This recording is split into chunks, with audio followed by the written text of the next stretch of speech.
సరే, సువార్త ఎలాగ వ్యాప్తి చెందిద్దంటే, ఒక్క సువార్థికుడు మాత్రమే కష్టపడితే సువార్త వ్యాప్తి చెందదు.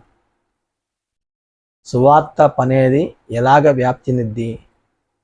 సంఘమంతా కలిసి సువార్థికుడితో సహకరించుకొని సువార్త పనికి ముందుకెళ్తే, సువార్త పనిలో కొనసాగిస్తే సంఘము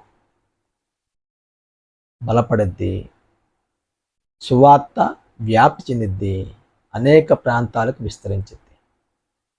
పౌలు ఈ ఉత్తరం రాసే సమయానికి సువార్త ఫలించి వ్యాప్తి చెందుతుంది. అంటే చాలా బలంగా విస్తరించింది.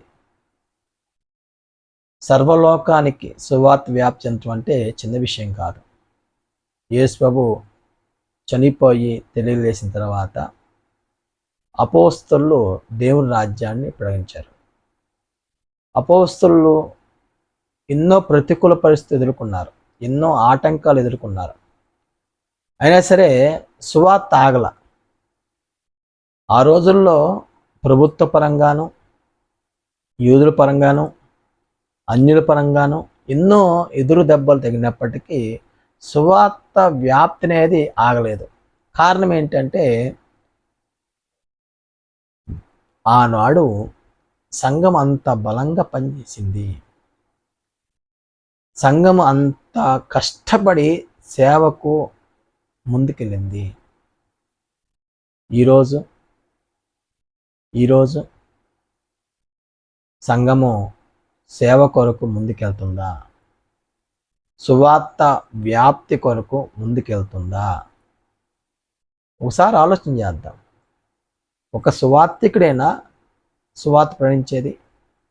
సంఘం బాధ్యత కాదా? సంఘంలో ఉన్నటువంటి ప్రతి వ్యక్తి యొక్క బాధ్యత కాదా సువార్త ప్రకటించటము?